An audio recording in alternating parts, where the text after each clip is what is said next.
All right, everybody. Hello. Welcome. I know we are just after lunch, and we are the last session of this, so this is a huge group, so I appreciate everybody coming. Hopefully we can make this worth your while. Cody, be quiet. Cody's one of my partners at Anthropy Partners. I can tell him that. It's all good. So thank you so much for coming again.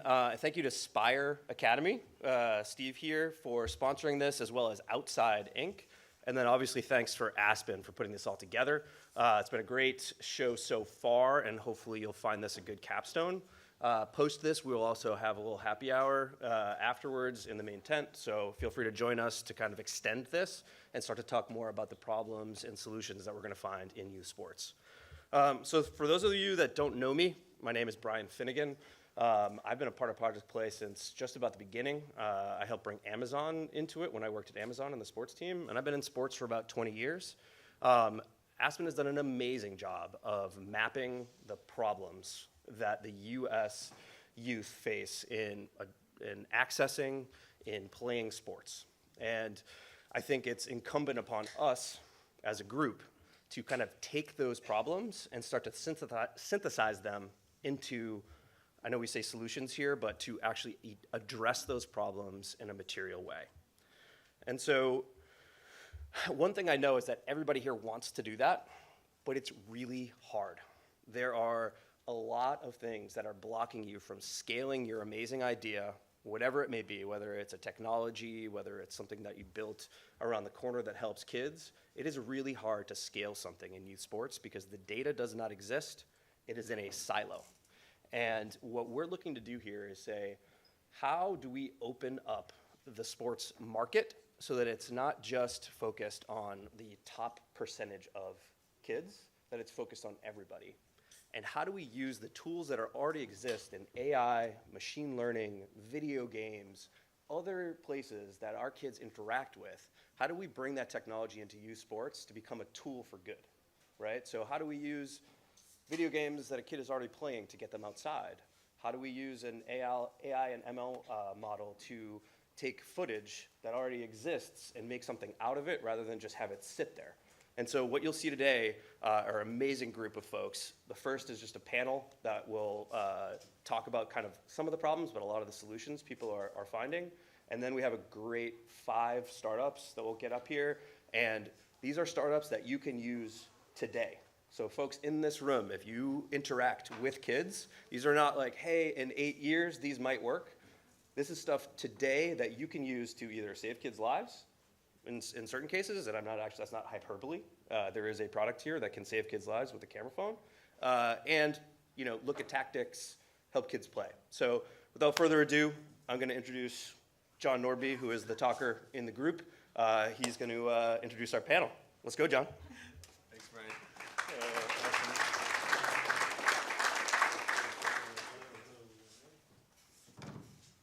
Hello, does this work? All right, awesome. Well, that was a great intro. I don't feel like I actually have to say anything. I don't know why you called me the talker. But I get to talk to all you now. So this is a little different, as Brian said, than a panel. So we've got a little bit of content and then some startups that I'll present. To talk a little bit more, though, about the process. So, I should introduce myself. I'm John. Nice to meet you all. Together with my partners, we run an early stage venture fund focused on human potential. We also run a nonprofit that is designed to connect researchers with data sets, with challenge statements, and all the things that sort of prevent us from unlocking the potential of humans around the world. One of the areas that we focused in on really early on to make progress in that was obviously youth sports. There's so much that we can do here. And so some of our background expertise is in defining what these challenge statements are and then opening them up to the world to have people apply to those challenges and find tools, innovations, research that maybe isn't specifically built for youth sports but could have a really interesting application here. So we ran a process where we defined a couple of challenge statements around engagement in youth sports, access for youth sports, both access to the sports themselves and then also access, as Brian said, to the data sets that underlie those, and then the safety.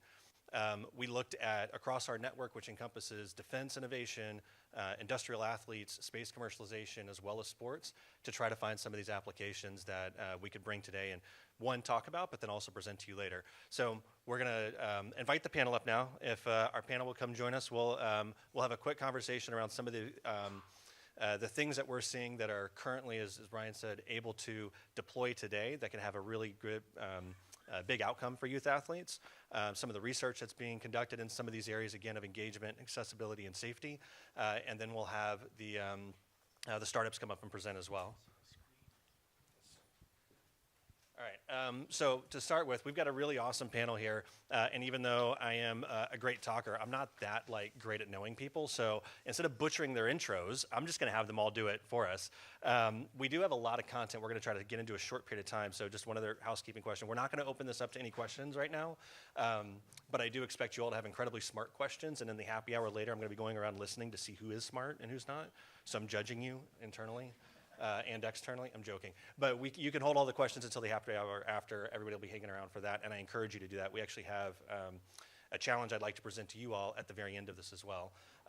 So to start with, we're going to kind of go in a little bit of a progression here. I'd like to start with some real-world applications, some things that are happening today as we move into the research. So we've got our panelists up here, but Steve, why don't you kick us off a little bit? Tell us a little bit about SPIRE Academy, what you're doing today to engage youth athletes, and yeah, we'll take it from there. Yeah, sounds good. Thank you. So my name is Steve Sanders. I'm the CEO of SPIRE Academy. We are a 9th through PG boarding school located about 45 minutes northeast of Cleveland. We've got 800,000 square feet of indoor training space, over 750 acres. So we are a mega sports facility facing all of the same challenges that all of you are facing. We've adopted the Sports Academy model, and as part of that, we've launched the SPIRE Performance Research Institute. So what we're really up here to today is to invite any of you who have problems that you would like to solve and can partner with us. We want to be the real-world lab for where you can test products, do data collection, be collaborators with medical, with government, with incubator-type fundraising, and really find a way to solve these challenges. So we're opening up our campus, our student body, our camp body, our recreational facilities, our clubs, to take part in any kind of study that makes sense to help advance some of these challenges and solve the problems of today. And you're currently doing some of that work now, right? Can you talk a little bit more about maybe some of those projects that are ongoing right now? Yeah, correct. So we partnered with a couple groups right now. We're really working towards data collection and aggregation. That way we can build that out and start to inform some research and analysis that actually drives change.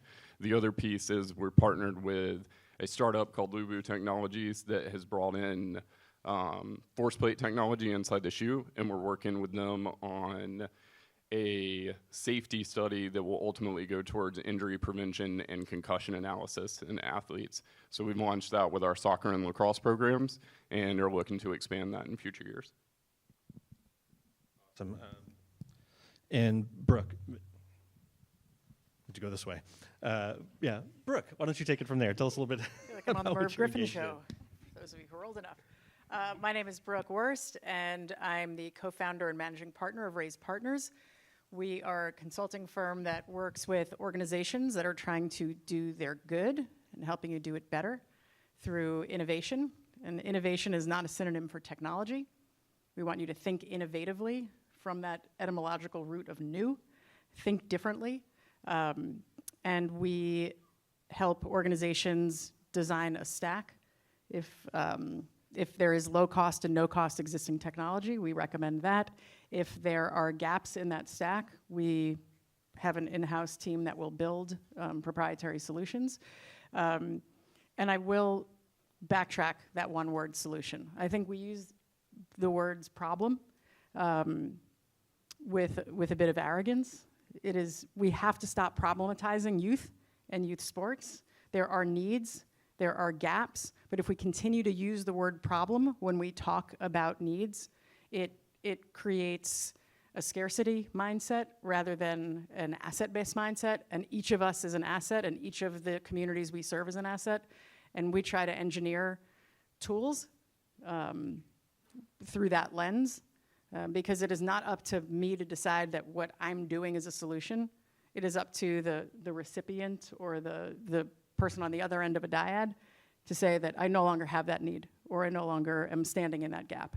So that is the perspective with which we address, and some of the technologies that we're working on right now. A lot of you have heard from participants and partners in the Million Coaches Challenge. We've built the infrastructure upon which the verifiable credentialing is happening for the Million Coaches Challenge. So anyone who is coming through those pipes and receiving those credentials is now in a visible and verifiable directory. So organizations that are community and youth serving can query and find trained coaches near them. We nudge them toward other training opportunities so that it ends up becoming, rather than just extrinsic, more intrinsic motivation, and then connecting them with job opportunities, either through volunteer pipelines or through paying job opportunities. So really connecting that ecosystem so that we're not just spinning in a circle, that we can lift up together. That's awesome. Emily, why don't you take it away? Following that is a little more challenging, Brooke. Thanks for having me, Brian, John. I'm happy to be here. I'm a sports medicine physician at Stanford, practicing at Stanford Children's Orthopedics and Sports Medicine Center, so coming from a slightly different lens. Although I see a lot of injuries and overuse injuries, I also like to talk about prevention and screening. And I also direct a female athlete research program called FASTER, which stands for Female Athlete Science and Translational Research. Anybody who loves acronyms, hopefully you appreciated that one. It's part of the WUSI Human Performance Alliance, which is looking to uncover biological principles that define human performance. And so our focus is really on the female athlete and closing that gender gap in female athlete or sports science and research and translation. So we do the research, but we also really want to focus on the education. So we do a lot of team talks. We go out to the community. We did one in Santa Cruz to a running community. We've also really wanted to prioritize reaching out to the coaches as well. And we create handouts, anything that people can consume easily and can be applied quickly. And so I think that our strategy is to just reach as many people as possible and get this information out there, including conversations around menstrual cycle. How do coaches feel comfortable having those conversations around puberty and those really important developmental transitions? So we both study the science, we communicate that science, and oftentimes we study the communication of that science. So it's really exciting to be here, and I'm looking forward to the pitches later and seeing how we can even potentially apply that and collaborate with the WUSI Human Performance Alliance. Thanks. Awesome. And then the legendary Dr. Knight, I believe you actually have slides. I have slides. Well, where's Brian? Thank you, Brian, for inviting me. This is a wonderful program. I'm a neurologist and a neuroscientist at Berkeley. Most of my research is actually in patients. Okay. Most of my research is in patients with intractable epilepsy, which means they're medication non-responsive, and we bring them into the hospital and we actually put electrodes in and try to find the epileptic source, and then if we can localize it, extirpate it, and get control or maybe even elimination of other seizures. So that's my day job, but probably my more important job is this journal here called Frontiers for Young Minds, and I think that's why I'm here. It's a journal we founded in 2013, which is designed to have kids between the ages of 8 and 14 or 15 get involved in the scientific process. In other words, actually understanding what it's all about.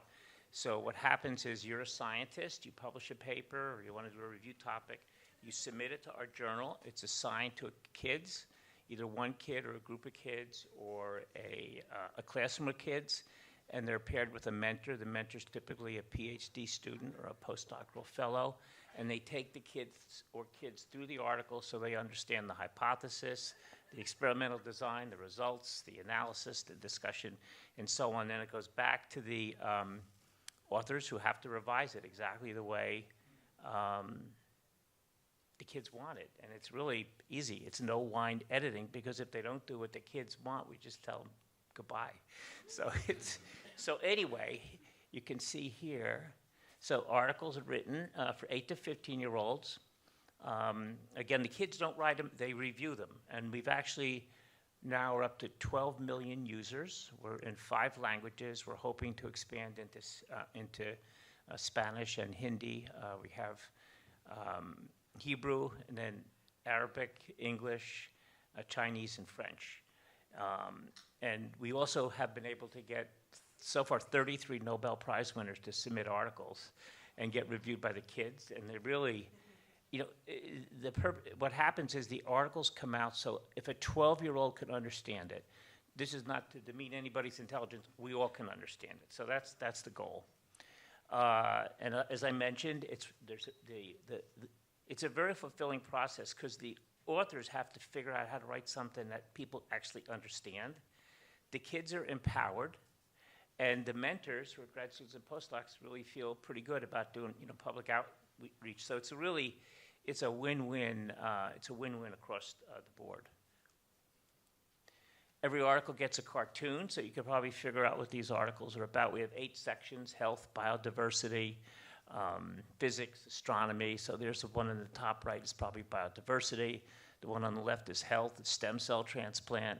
The one on the right is head injury. We do special collections, which are probably most salient to this group. If you go to the journal, so we have like a 10-article special collection on what's traumatic brain injury, what is it, how you can protect yourself, how you die, yada, yada, yada. We have articles on sports psychology and so on, all kid approved. Kids say the darndest things. Here's a review by a kid. This seems important, but the way it is written is so boring, I can't even get to the end. Could the authors maybe sound excited about what they're doing? Now, you don't get that for an adult review. Adults want to say that in the review, but they don't. And the kids do, so it's pretty cool. So I'll just conclude because I know you're going to have a wonderful panel evaluating the new startups. When I first talked to Brian, I said, could the evaluating panel be kids? And Brian said, great idea, but unfortunately, Berkeley they wouldn't let 10 and 12-year-olds be involved, and I don't know. Anyway, but where's the movie? Where? Quiet. She's, Do you think this work is important? he's 9. Thank you. Wait, how do you stop this? Wait, whoops, sorry. She has just presented an article to a panel of 6 kids, and they're reviewing her article live, and they're going to make a decision whether to accept it, reject it, or have it revised. And there's a couple hundred family members, you know, watching. And she's a bioengineering student at Berkeley, who's now out in the real world. And I'm sorry that I did that. What did I do wrong? There. And do you have a question for her? Yeah. How would you know if what they were thinking was supposed to be played on the speaker, like they wanted to speak that, or if they wanted to just like think that? Like if you thought like your hair is weird, but you have the speaker, it would broadcast your hair is weird, and it would definitely not be your friend. So, and she has perfect hair, so she was a little freaked. Okay. So I didn't have time to mention, but we're not at this level yet. We cannot speak out loud what they think, but that is our goal, to have like a device for Stephen Hawking, for instance. But that's a good question. I haven't thought about that actually, but that would be a real problem, I think. Probably we would need an activation button, like, or I think like on off. That way, if they want to turn it off and like just think about, oh, your haircut looks bad. It's not spoken out loud. Anyway, I think you get the drift. The drift is that kids are pretty smart, and the more they're involved in all the great projects you're working on, probably they're going to provide valuable input into the projects. Thank you, John. That's awesome. So pretty diverse panel here. And one of the things I love about that, I've spent a lot of time in my previous careers running accelerators and working with startups and really researchers that were coming out of universities to commercialize products. And I will tell founders consistently, the hardest thing you do as a founder is take the thing that you do and make it understandable. It's so incredibly hard. And to me, like there's a parallel here. So for the last couple of days, we've been talking a lot about the challenges in youth sports. And the challenges are real and they're persistent and they have persisted for a long time. And so one of the questions I want to bring back to the panel is, why are these challenges still here? Why are they still challenges? And what is it that we're missing in the translation of those challenges? Like, how do we explain them better? What are those gaps that we're still seeing to be able to identify, to better articulate what those challenges are so kids can understand it, so that we can understand it and we can find better solutions for it? Can I start with this one? This is my big soapbox. I think we are engineering in the wrong direction. I think if you are trying to explain the origin story of your company, of your pitch, and it doesn't start with kids, literally the word kids, you're engineering from the wrong starting point. If you are engineering your solution from a lab in a basement of MIT or a fraternity room in a college, you are not living the need that you are addressing. Like if you we are engineering it in the wrong direction. So that's my lived experience. I've designed platforms that have reached close to 100 million people because my engineering background is listening to kids talking in a cow pasture / soccer field about why they weren't getting HIV tests. And it was actually a language issue more than a technology issue. So how do we listen to kids and check our, oh, that's just what they're telling the white lady from America, or that's what just they're telling me because it's what I want to hear, and check it and trust the kids who are articulating the need to you and build from there. And you'll fail fast if you're wrong, but start with the kids.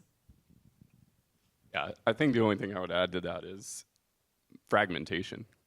Like, I think we've got so much fragmentation in youth sports spread all across. And if you really look at it, that's part of what we're trying to solve. So being a boarding school, we get the unique ability to see the students not only live their everyday life, but partake in their sport training, partake in their performance training. We add in mental skills, we add in nutrition. So we really try to focus on the development of the entire student athlete. I think getting a chance to put in parallel the education, the life experience, the athletic training, you get to create this really unique schedule for how kids can live lives and not be overstretched to accommodate everything. And so that's one of our missions, is to get that schedule right and then kind of start to be a standard bearer in the industry to reduce that fragmentation, produce it, publish it with some kid validation, and then ultimately share it back out into the industry. And that's where we need the partnerships. Just to add a little bit more from the scientific perspective, a lot of the research and the science that we're using to apply principles, whether it's training or even interventions from medical care, is based on male athlete studies. And so trying to really close that gender gap and make sure that we're using the right science for the right intervention, whether it's education, whether it's care, prevention strategies, or training, and just how you communicate and how you talk to athletes. So I think that there are a lot of gaps in the literature that we're trying to tackle so that we can provide the best science for all of you to be able to apply in your practice.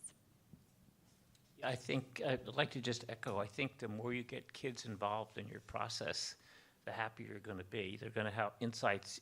I think you could see from that little clip that the woman scientist, Stephanie Martin, is brilliant. She did a brilliant thesis where she was able to decode from electrical signals from electrodes in the human brain and reproduce what people heard. And then she could then eventually, after that, reproduce what people were imagining. So this is the ultimate goal for a speech prosthesis. But that kid had a question that she'd never thought of, which is actually quite a critical question. So I really believe it's so important. Just the building next to mine is Jennifer Doudna. I don't know if you know her, but she got the Nobel Prize for CRISPR a couple years ago. CRISPR is this gene editing tool where you can snip out a bad piece of DNA and put in a good piece, and it can be used anywhere from trying to mitigate mosquitoes in malaria areas to trying to treat retinal disease and many, many other uses. And I thought I understood it pretty well. And it wasn't until her kids' article got published and had been really reviewed by kids that I actually completely understood CRISPR. I actually called her and said, I thought I knew what you were doing, but now I do know what you're doing. And it's actually because of kids. So amazing.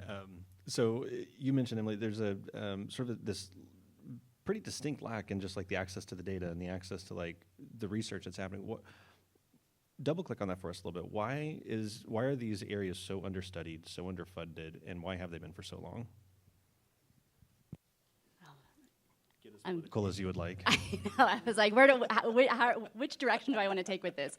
I think I'll go some of the just physiologic challenges of studying female athletes has limited their involvement in certain studies. For example, studying the menstrual cycle requires a little bit more of some nuanced methodology. But I think the more that we're learning, the more that we have been able to intervene or provide that education to be able to just overcome that hurdle and study those athletes better. And I think as technology is advancing, there's easier ways to capture, measure menstrual cycles, and using different apps and tracking systems. So we really encourage all of our female athletes to be tracking their menstrual cycle and communicating any changes with their parents or clinicians or any of those challenges. I also think that funding is an issue, and trying to get funding for sports medicine and sports science research can be challenging. We're fortunate to be funded by the WUSA Human Performance Alliance, but trying to get any level of federal grant funding for some of these is really difficult. And so I think that there are those limiting factors as well. So trying to get creative with how you study and how you collaborate with different groups that are collecting a lot of data, and being able to work with them on designing really good research questions, really good questions that are going to maybe be driven also by the students and by the kids themselves, so we can make the most of that data. And I think that we are in such a data-driven world right now, but oftentimes we're not using the data in a way that can be very productive to just driving change. And so I think like this healthy relationship with data is something that I talk about a lot with my patients, with my athletes and coaches, and just the sports performance team. It's like, why are we measuring that? Why are we measuring sleep? Why am I wearing this Oura ring? What am I going to take from that? What am I not going to take from that? And how are these athletes going to really improve their health, performance, and well-being from that? And really, I mean, I think prioritizing health and staying in sport is really kind of the key at this summit. Yeah, that's really well said. Brooke, I'd be interested in your perspective on this too, on why that's sort of underfunded. I'm glad you brought it up, Emily, because I wasn't going to breach the political conversation, but since we're there, I'm joking. But the funding landscape is going to change dramatically for scientific research under this administration and likely over the foreseeable future. So I'm curious how you're either thinking about that now, mitigating the effects of that, like what impact is that going to have on either exacerbating these problems or helping us to find alternative solutions to get to that research? Stepping right into the political. Thank you for making me a target. Thank you. I think giving names to things is really important, and I think the fact that we are now in a climate of where naming things becomes a risk, how can we think through that? And I use that, pronouns matter, but prepositions matter too. When I say think through that, how do we navigate that thought exercise, but also how do we emerge from it? And how we identify or de-identify data, how we think about consent when we're dealing with children, and the terms of that consent. You might be consenting to X use case, but suddenly we're busting silos and sharing information, and that consent was not granted for that use case. So I think we have to be so intentional and not write really broad consent statements, but how do we check in over time as the use of those data and those participants or study participants come. So I think there's a lot of thinking through. So I don't know if I answered the question, but I think it's a lens that is over my eyes right now as I do work on behalf of and with our clients and partners. So I think consent, and consent over time as we create collaborations and partnerships. Yeah, absolutely. And Steve, as you think about like developing the next, I guess, iteration of SPIRE or the things that you mentioned earlier, how do y'all think about translating whatever that research is into the development of future athletes or future programs to support those youth athletes? Yeah, I think our industry for too long has been too focused on the elite athlete and not focused on the youth sports athlete, which is ultimately the entire pipeline for the business. So it doesn't make a lot of sense not to focus on it. So as we explore commercialization opportunities, sponsorship opportunities, navigate this unknowing world of NIL, I think it's going to be crucial for us to look at how we take those opportunities, capitalize on them, solve some of these funding challenges, and utilize that to push back into the youth sports world. And so that's one of our goals, is to be able to do that and reduce some of these funding gaps, reduce some of these accessibility gaps, help solve some of the consent challenges. And ultimately, you know, being an elite sports training organization, it provides us an opportunity to test all of these things, test different products, test different theories. And I think there's different levels of that we're going to have to work through. You know, everything doesn't need to be a full-blown research base. Like, we can push case studies out, allow people to expand upon them. Eventually that can lead into full research projects. So I think there's going to be ways that we're all going to have to get creative on navigating that. But ultimately, what we do with all of that data and what we do with that synthesis is going to be the core. And that's where we're focused on making sure that it goes back into youth sports and not up into the NCAA and professional levels. Awesome. All right. And Bob, maybe just to close out this section, outside of the journal, you do a lot of other things, right? And there's an interesting overlap here with some of the research you've done around neuroscience, right? And like just how that's affected. One of the key topics that we've heard of over the last couple of days around safety has been concussions and traumatic brain injuries and things like that. Maybe talk a little bit about your research there and how we're starting to translate that out. I think the key thing is that how many G's does it take for you to get knocked out?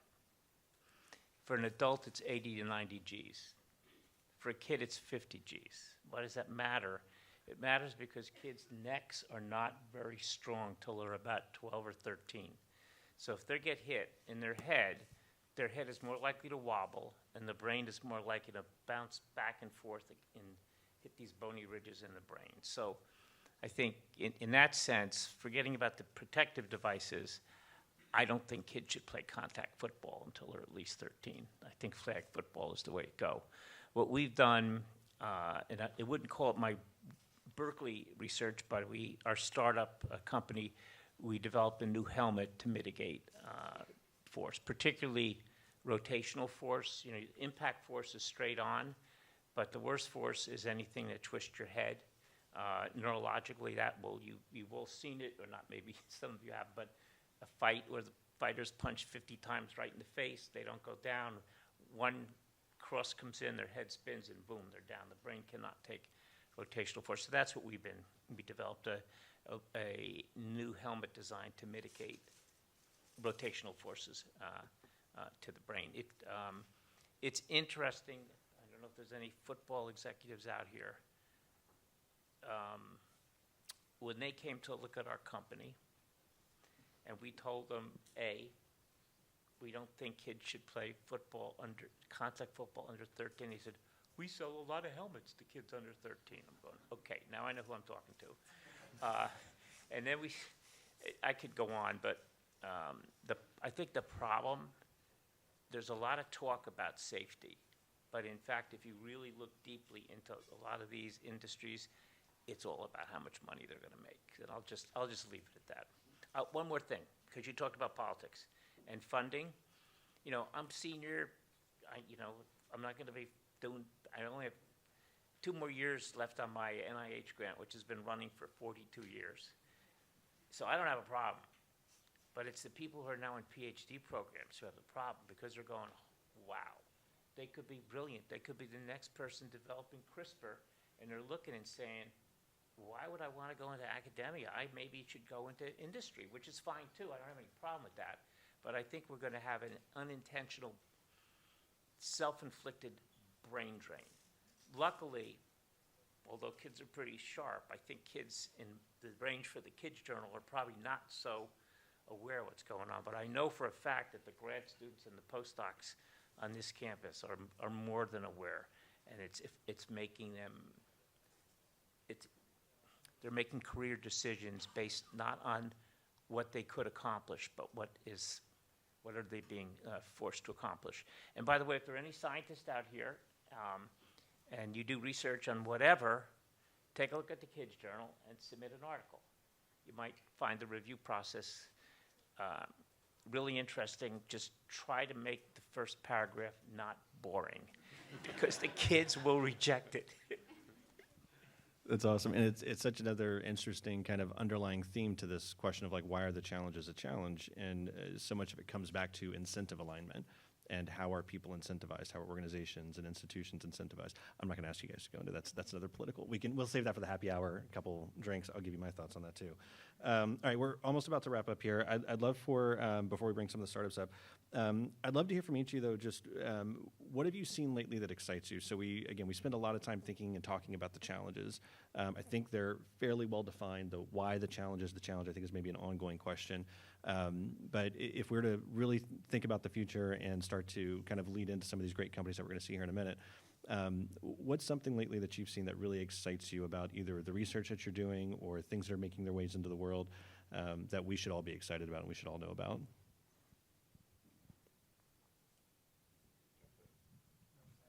Yeah, I'll take this one first. I think the biggest thing for me is the commercialization of youth sports. Not because of the challenge it presents, but because of the opportunity. I think like working and running a sports facility complex for too long, we've seen like, turf vendors come in and say, hey, we'll give you X amount discount or we'll give you the sponsorship deal to put a sign up. Well, that's great, but that's not going to help solve any of the funding challenges of today. So how do we take those relationships and start to pivot them into something that drives back into the industry? So, take some AstroTurf company, for instance. How do I get them to partner with us on supplying funds, not just for marketing, but also for backing research to help validate that their field is the most concussion preventative and their new system is doing whatever to help apply into the industry? I think there's a golden opportunity for us there to take advantage of the attention that's on youth sports today. Okay, I'll jump in. I think what excites me the most is seeing how inspiring girls and women in sports can be. And we're seeing it from the professional level, the collegiate level, high school youth sport level, and I see articles coming out, media, girls are speaking out about their needs, what they think is important to keep themselves, keep their teammates in sport and the future of sport. And I feel like the storytelling piece is something that can't be underappreciated or underestimated in all of this, is remembering to have those athletes tell their stories, because they can be both inspiring and also start to generate future ideas for change, for ways that we can continue to improve that lived experience for them. So I think that's what excites me the most is there's just been this exciting movement that I will hope continues to grow in the girls and women's sports space, and I'm excited to be a part of it. I mean, I'm glad Emily opened the door because my answer is similar and I can focus in on the subset of that answer, the growth of girls and women's sports and the opportunities for those participants and for the people who are going to lean in and support that. We've seen the research come out of Sports Innovation Lab, a couple of years ago on the business case for investing in women's sports, and people are acting on that. They're giving you the roadmap to make money and to create a generation of healthier girls and young women, and therefore a healthier society. Like when we look holistically, that is what gets me excited, and that people are actually following the science, because the science is underwritten by their people's financial motivations. But if that's what it gets to for people to lean in, fine. Right? Like I'll be a little Machiavellian there. So keep your dollars, keep your energy, keep your attention, keep your eyes on screens, following girls and women's sports. Like that is the future. Bats. I like bats. Not that kind of bat. One of my colleagues, Michael Yarsteff, has been doing, I think, phenomenal research in flying bats. He can actually record from single cells in their brain as they're flying around. And more importantly, he can also record using some of the same tools we use to examine how humans communicate with each other. How do their brains, if you will, get in sync? Use the same thing to examine how 3 or 4 bats form a little microfamily and actually how they communicate with each other. It's absolutely fascinating. But what does that relate? Why did I think of it? I think one of the most important things in sports is not producing elite athletes. It's the social aspect, the camaraderie, the interaction that is so, I think it's so valuable, both as it's happening in real time with your team and as it prepares you for a future of interacting with other people as you mature. Awesome. And one final parting thought from everyone. So, Bob, you had mentioned if you have, I think, was it up? We had a QR code to submit to the journal if it's up. But I'd love for all of you. So, I do a lot of these panels.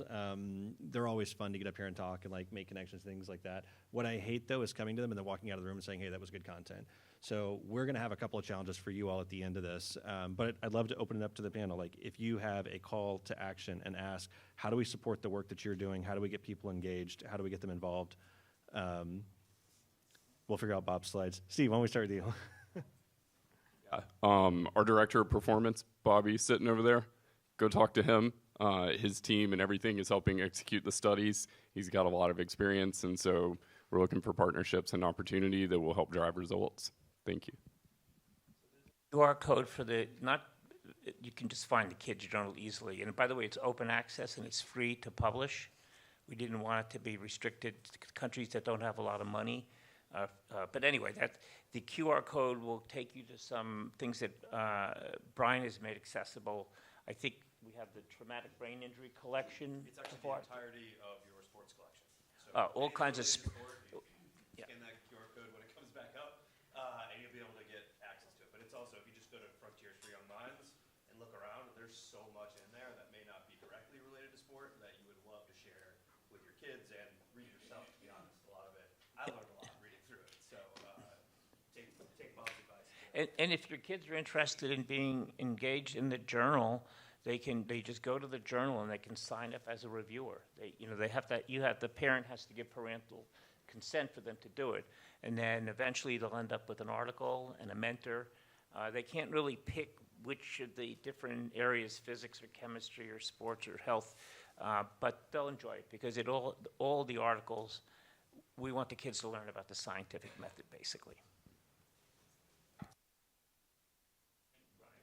Thank you for posting this. I guess my question for this group would be, how can our research program help you? How, whether it's education, whether it's certain studies, I think that helps drive our future research. And you can ask if you're a coach or if you work with coaches, what would they want to know? What would be really helpful, whether it's a piece of information, a video, a handout. We have a lot of those, but sometimes it just isn't tailored to the right group. And so we want to be able to help you in the way that you can use it right away and apply it. So I think that would be my question for you all and challenge for you all. And please don't put my email up there because it will get flooded, but chat with me later. Thank you. Unfortunately, I won't be able to stay here for the reception, but if you do want to reach out to me, find me on LinkedIn. It's Brooke with an E, Wurst, W-U-R-S-T, like liverwurst, which is ironic because I'm a vegetarian. Yeah, think about it. But I think the challenge is asking you to reach out with, like, what are your unique challenges? What do you think you're the only person that's trying to manage or navigate? And let us know. Like, I'm willing to have my inbox blow up because this is how we start to think, where are the common threads? What is a shared need? What is a shared gap? And that's where we start to build. So please reach out. I look forward to hearing from you and learning with you. And thanks to Brian and Project Play for letting me unleash up here because it's always a risk. So thank you. And thank you all. This is such a diverse panel, such a diverse group of perspectives. So thank you all for your thoughts. We're going to transition to the startups. I would have a round of applause for our panelists. We'll, as we transition, I'll ask Steve and Brooke to stay. We have a couple more judges that will come up. Judges, why don't you come on up while they come up? So we'll set this up a little bit. So we'll have 5 pitches from startups. Presage, followed by Nexus, Sphexa, Cool Play, and Zephyr. So for our startups over here, that's the order we're going in. Presage will be up first.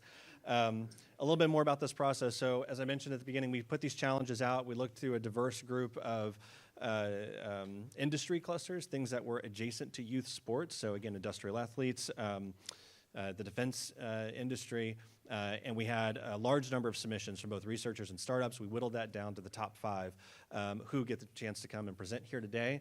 They'll also get an invitation to present with our partners ThinkSport at the Spot in Lucerne, Switzerland at the end of May.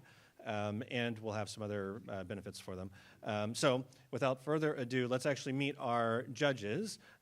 You already know Steve and Brooke, who switched seats on me, sorry. Marques, why don't you give us a quick intro? Who are you, if anybody doesn't know who you are? I guess turning the mic on would help.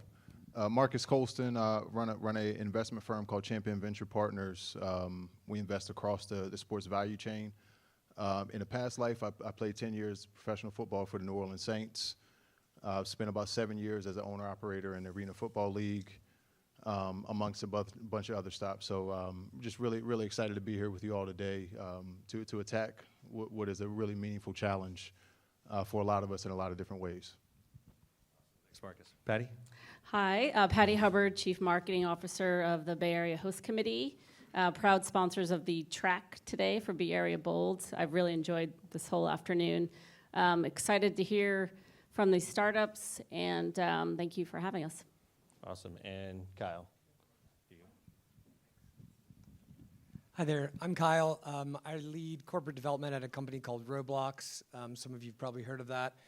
Ironically, it might be kind of one of the things that competes with some of the challenges we're trying to solve today, but I believe there's a way that things that kids are interested in doing can be part of the solution of getting them out and getting them more active, and I think we've seen some of that, and so I'm excited to see some of the startups that are solving that. Thank you guys for being here. So the judges have all seen all the presentations already. We've got some of their feedback. They've had a little bit of the advanced view of it. So what you're going to get is a 2-minute presentation, 2-minute pitch from each of the startups, which is very, very short. So judge them harshly. No, I'm joking. It's very short. So ideally, you get a sense of what they do. And then again, we'll sort of roll this into the reception afterwards. We'll have a chance to ask some more questions. So Mark, thanks for leading us off. All right, lesson number 1, kids, first word. Every single year, 12 kids are dying, preventable causes on youth sports fields. Dehydration, hypovolemia-related conditions, bleeding out is also the #1 cause of death and injury on the battlefield. We were selected through competitive selection with the U.S. Army Institute for Surgical Research to develop a metric called compensatory reserve. Basically, vital signs don't predict those kinds of issues, but using only a smartphone camera, we can. Effectively, in 10 lines of code, 30 minutes of time, we embed into partner apps, transform consumer devices, and we create games. We create drone abilities to screen for these types of conditions. We embed on treadmills. We power consumer devices. We fundamentally believe that accessibility is everything. The 87% of the world's population has a smartphone. Less than half has access to healthcare. So in 10 lines of code, we want to bridge that gap. That's all I got. Thanks.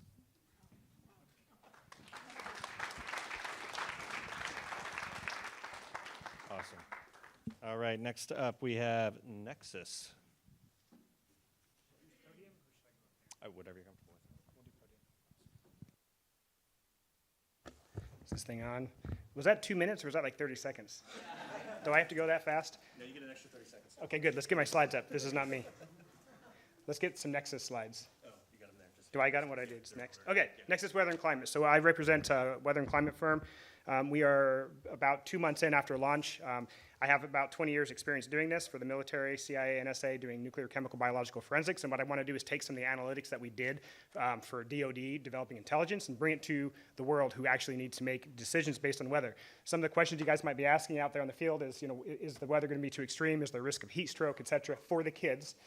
And the question, that's the first question, but a lot of people who have experience with weather models, the next question is, which source of weather data do I use? Which one's truly the most accurate, if there is one? Should I care about this new wave of AI modeling? Should I even care that that exists? If so, is it useful, is it not? Or should I even trust a forecast at all? I think a lot of us have lost trust in weather forecasting. That's something that I want to fix.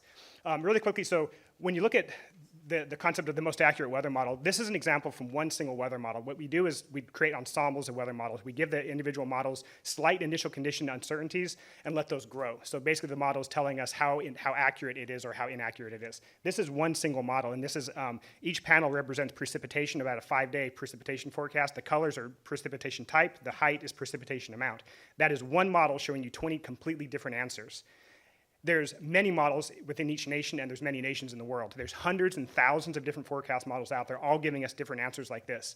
So when you hear from somebody telling you the most accurate forecast, it's impossible to do that. What we're doing is analyzing all these hundreds, and with this new wave of AI, thousands of forecast models to extract analytics from those models, not just telling you what the weather is going to be, what the average is, but what's the predictability. We're forecasting the forecast. What is the trustworthiness of these forecasts? Sometimes it's storm dependent, sometimes it's location dependent, sometimes it's model dependent. There's a lot of times that the forecast models can give you accurate data out to 10 days, 14 days maybe. A lot of times it's 2 days, 3 days. And as a user who is making decisions for kids' safety or saving millions of dollars in lives and property, I think people should have the transparency to understand what that certainty is. So what we're doing is changing the user's expectations from these false perceptions of the most accurate, which you hear a lot in the private sector. I was from DoD, I'm private sector now. I hate the concept of the most accurate hyperlocal model. That's that far left. It's not possible. What we're doing with artificial intelligence is not pre-calculating machine learning, but we're actually taking it to the front line. So we're deploying weather stations at the ball field, at the stadiums, at the construction sites, and basically calibrating all these thousands of forecast models at that location. We don't have to have a weather sensor, but in cases where you need the advanced accuracy, we do that. And we're getting something to a little more realistic expectations. We're not throwing one dart, we're throwing a bunch of darts. But we're building tools to allow customers and users and people who are making life-threatening decisions, tools to handle the common reality, that a lot of times models are just freaking off. And we're partnering with the University of Washington, the psychology department, to build intuitive tools. So we don't want to throw a bunch of graphics at users. We want to give them intuitive tools that tells them, make a decision, don't make a decision. Maybe you should wait till tomorrow to make that decision. And here's an example of just a forecast across the street from my house, the ball field my son plays at. Here's an example of a 5-day forecast. Wind gusts could be anywhere from 5 to 45 miles per hour. But should I trust that? No. It says low confidence, take note, continue monitoring, check back tomorrow. So just simple things like that. We're bringing in a lot of analytics, a lot of science, and helping users make decisions on the spot, storm by storm. That's what we're doing. Thank you. And my kids were instrumental in designing this logo. I wanted to bookmark the kids. Nice. They actually helped me with the logo. Nice. Well done. Well done. All right. Next up, we have Spexa.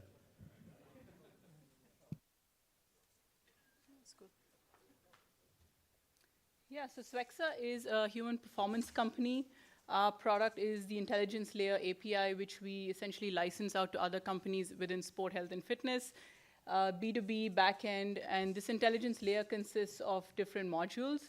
They could include physiology algorithms, fitness microservices, and skill acquisition modules as well. For the purpose of this, we'll just focus on the skill acquisition piece, focusing on the accessibility and the engagement challenges. So here we have an example of a client implementation of a soccer skill acquisition, and they're using, it's called Ballers app.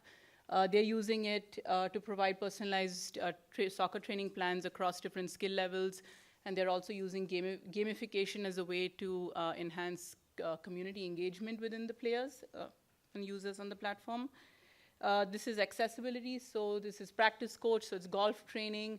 And here we're really democratizing access to elite level coaching. And we do this by layering on one more of Spexa's modules, which is around recommendations and basically customizing the specific coach's philosophy and style of training.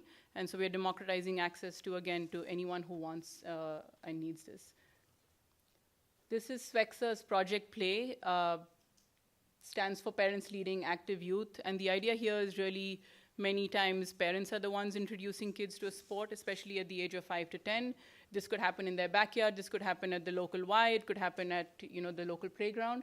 So it's really, can we offer the parents tips, tricks, guidance on how to make this interaction and this engagement with their kid just really more meaningful, more fun. And then once they're done with this, they can then graduate to the other modules of performance and training. That's my email. Feel free to flood it. Thank you.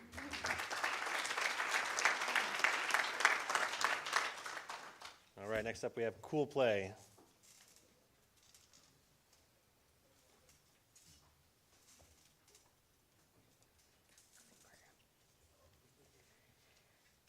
So what if the future of youth sports isn't in the game, but in the kids who never got to play it? I'm Claire McSweeney. I was an elite athlete. Then I became a movement behavior scientist working with pro athletes. And then I turned my focus to youth sports.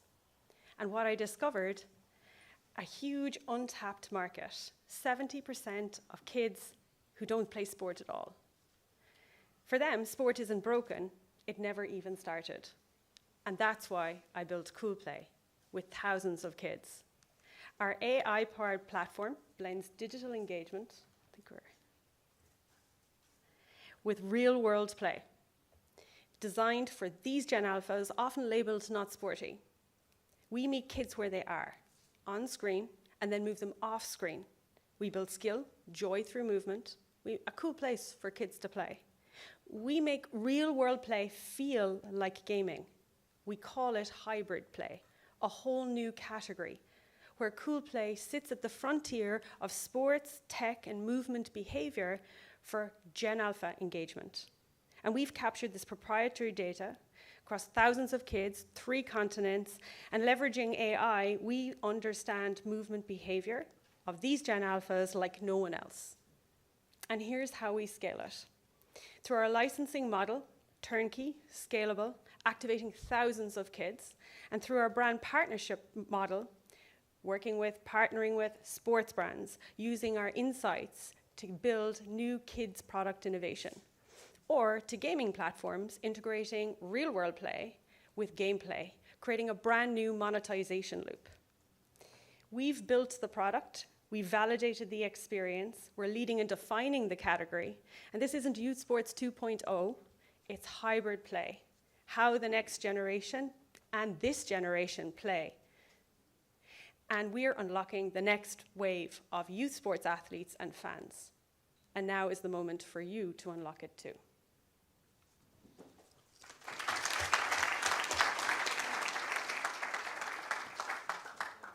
And last up, we have Zephyr.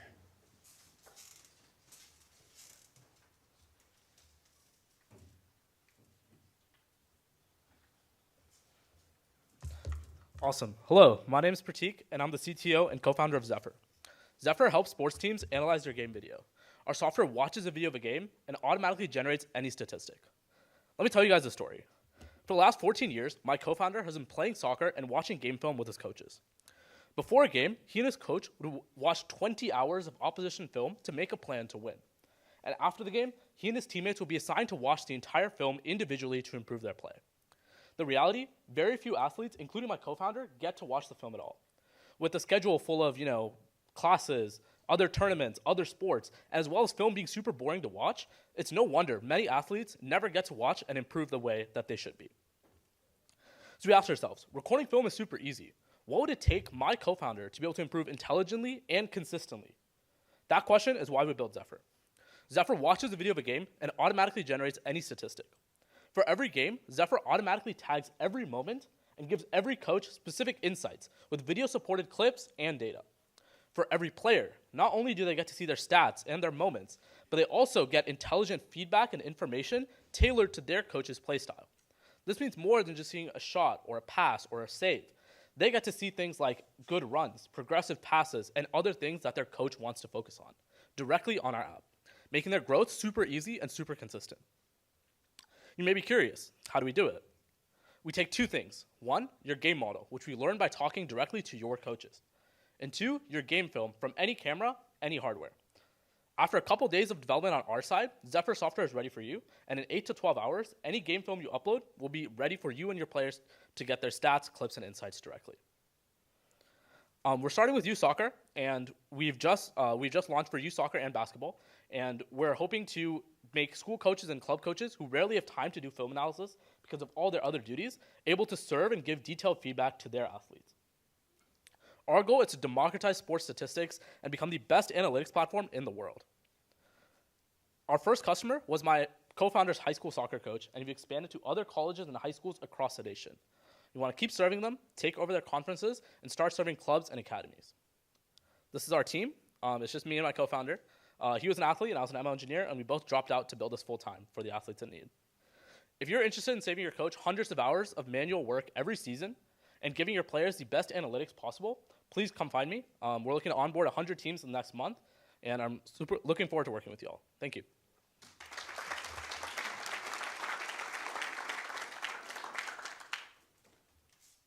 So as I mentioned earlier, the judges had a little bit of a deeper dive into some of these companies.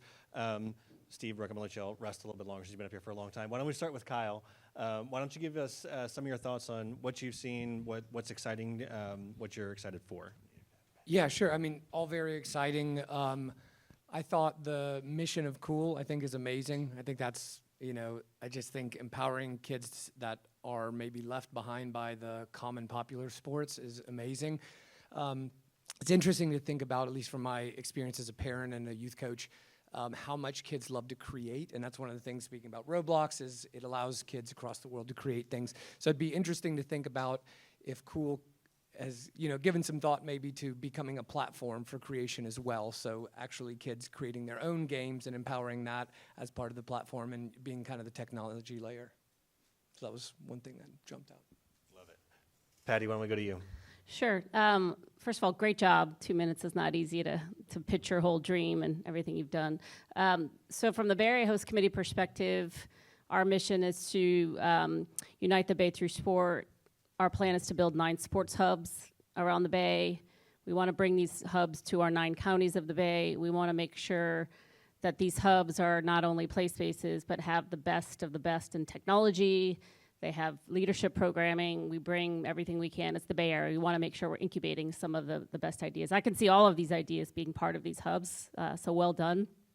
I think I'm also a high school coach in my part-time job side of things, and the struggle for us as a coach, and I think heat stroke was mentioned, so I love the idea that you can use your phone and I can have more knowledge about how those kids are feeling. It's really hard to get to really understand.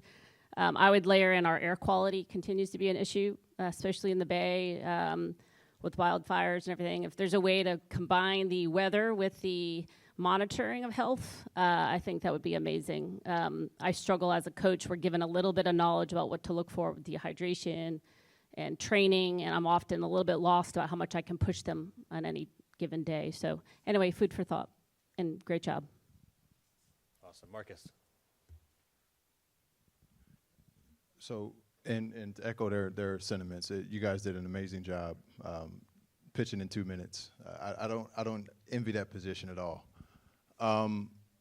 As I sat through the first panel and then the pitches, I couldn't help but to think about the different roles and the different positions that we all play kind of within this room. We're all here probably in a business capacity.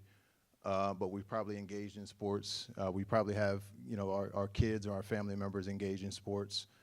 And I couldn't help but try to synthesize as I listened through the pitches.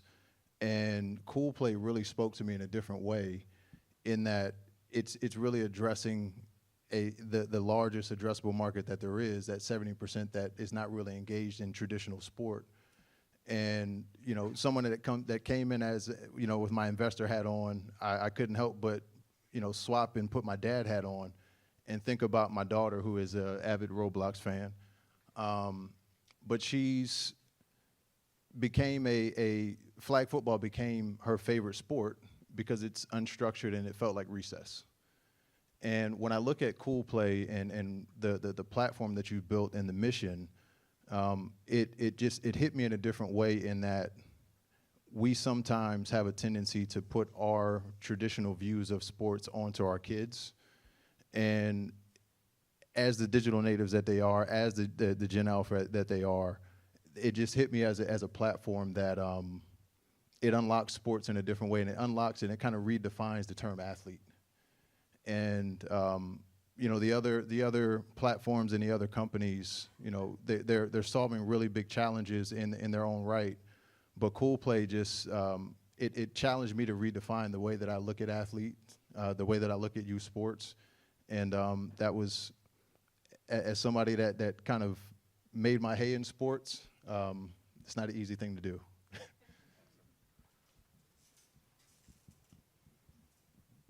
Yeah, just to reiterate, kudos to all the teams. That was fantastic pitching and not easy to do in 2 minutes. So I think from my perspective, I probably look at it from a couple different hats. one is someone who's still an avid beer league hockey player.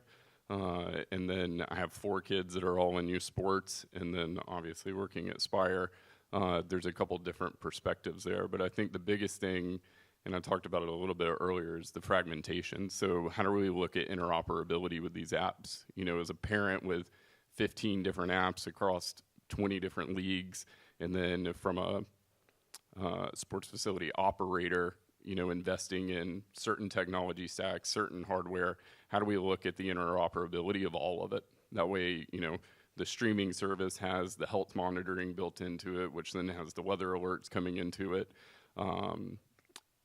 And I think also the application for like how Cool Play can fit into that would be amazing. So that'd probably be the biggest piece, is just looking at interoperability with existing softwares and hardwares. Yeah, again, congratulations to each of you. I think at least Steve and I have been on that side of the microphone.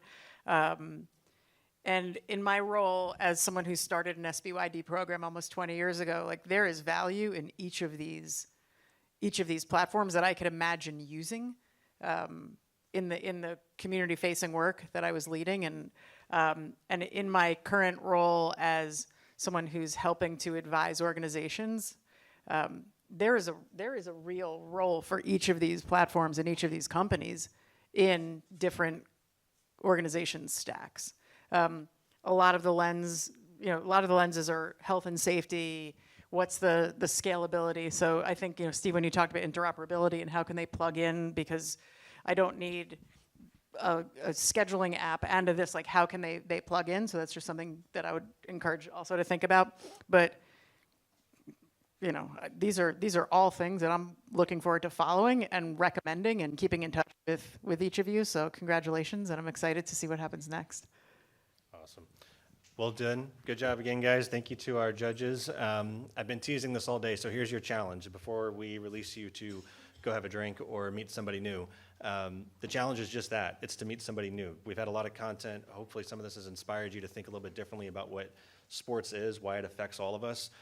You could probably tell as I was walking around that I am not an athlete. I'm a mathlete. I'm okay with that. But I connect to sports for a couple of reasons, right? Like Marques put it really eloquently. I'm a dad of 3 daughters. I'm a softball coach. We won our championship last year. Thank you, 8U. Feel really excited about that. Big rings at home. But sports to me is more than the sport, right? It's the celebration of the human, and it's the celebration of what's possible in all of us. And so the work that we're doing today to identify and dismantle some of these challenges in youth sports is going to have a lasting effect on our societies, on our planet forever. So I encourage you to get inspired, to think about these challenges over the next 10, 20 minutes, hour, however long you're here. Find one of these startups, find one of our panelists, find somebody in the room that you connect with and talk about the challenge. How are you going to solve for this? How are you going to be engaged? How can you help us move these things forward? That's your mission as we move into the next little bit here. I'm also really proud to announce that today our startups, along with being able to be here and pitch in front of this amazing group, have the opportunity to also pitch at Think Sports The Spot in Switzerland, as I mentioned earlier. We've also created some partnerships that through our nonprofit, the Anthropy Constructive, where we are making available the world's largest data set of youth sports data. So we have millions of hours of game footage and hundreds of thousands of medical records and records on training for youth athletes that we're going to create in an open source environment. These startups are going to be among the first to access them, but this is an open source community that we plan to make available to everyone. So my call to action for each of you is, if you have or are developing research or tools that can benefit from these data sets, we want to connect with you. If you have data or research that we want to add into the pile so that we can make tools smarter, more intelligent, more efficient as we continue down this process, we want to connect to you as well. So this is your challenge. I hope you choose to accept the mission. If you would like to join us on this, again, please connect with anybody here, connect with me or any of my partners. Thank you again to our sponsors, SPIRE and Outside. Thank you to the Aspen Institute for having us, for amazing startups and all the content. You're all dismissed. Thank you all.